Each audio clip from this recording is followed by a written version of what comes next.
નમસ્કાર દોસ્તો, આજે અમે આવ્યા છીએ અમારા ગામ જોડિયા, જે જામનગર તાલુકા જામનગર જિલ્લામાં છે.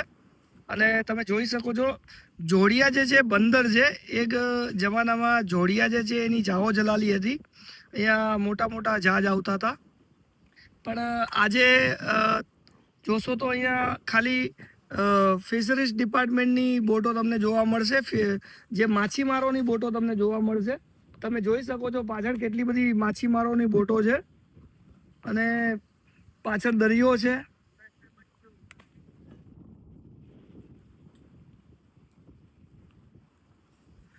તો મિત્રો ખબર નહીં જોડિયાને કોની નજર લાગી ગઈ, જોડિયા બંદરને કોની નજર લાગી ગઈ, પણ ઘણા વર્ષોથી જે મોટી બોટો આવતી હતી, જે દુબઈથી આફ્રિકાથી, એ બોટો હવે આવતી નથી.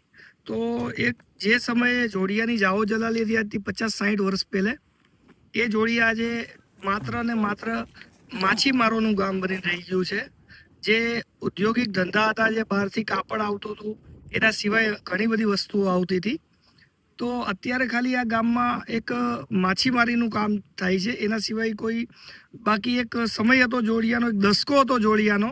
આજથી 50-60-70 વર્ષ પહેલેની વાત કરું હું, કે આજુબાજુના જોડિયાના આજુબાજુના લગભગ 60થી 70 ગામોના લોકો જોડિયા ગામની અંદર કાપડ જેવા અનેક વસ્તુઓ લેવા આવતા હતા, કરિયાણું લેવા આવતા હતા, કપડાં લેવા આવતા હતા, જાત ભાતની વસ્તુઓ લેવા આવતા હતા. એ ટાઈમે જોડિયાની ખૂબ જાહો જલાલી હતી.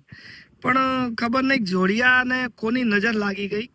તો આજે જોડિયા માત્ર ને માત્ર એક ફિશરમેનનું ગામ થઈને રહી ગયું છે, એક માછીમારોનું ગામ થઈને રહી ગયું છે. એના સિવાય અહીંયા કણે કોઈ ઉદ્યોગ નથી જોવા મળતો. અહીંયાના ઘણા બધા જે રહેવાસી લોકો જે છે, એ લોકો પોતાના મકાનો ખાલી કરીને કોઈ જામનગર શિફ્ટ થઈ ગયા, કોઈ મોરબી જતા રહ્યા, કોઈ રાજકોટ જતા રહ્યા. તો આજે તમે જોડિયાની તમે વિઝિટ લેશો તો ઘણા બધા ગામની અંદર એવા મકાનો તમને જોવા મળશે જેમાં કોઈ રહેતા નથી, બસ બંધ પડ્યા છે એ. ઠીક છે. અને બીજી એક અગત્યની અને મહત્ત્વની વાત કરી દઉં કે આજથી લગભગ 100 વર્ષ 60 100 વર્ષ 70 વર્ષ જે એની પહેલે 100 વર્ષથી પહેલેની વાત કરું તો આ જે દરિયા કિનારો, જે ખાડી છે દરિયાની, અહીંયાથી લગભગ લોકો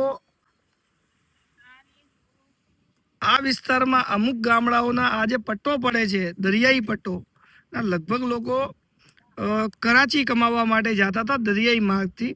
કારણ કે એ ટાઈમે વાહન વ્યવહાર એટલો બધો હતો નહીં, તો લોકોને બોટથી જવાનું એ સારું પડતું હતું. તો ઘણા બધા લોકો બોમ્બે જવાની જગ્યાએ કરાચી જતા હતા બોટથી. ઘણા બધા લોકો દુબઈ નીકળી જતા હતા, એ પણ અહીંયાથી જ જતા હતા. ઘણા બધા લોકો આફ્રિકા જતા હતા, એ પણ અહીંયાથી જ જતા હતા. પણ આઝાદી 1947માં આઝાદી મળી, એના પછી ઘણા બધા અમુક કડક કાયદાઓ, કડક નિયમો આવ્યા. અને ત્યારબાદ જે બંદરનો વ્યવસાય છે, જે બંદરનો વેપાર છે, એને પણ ક્યાંક ને ક્યાંક બહુ નુકસાન થયું.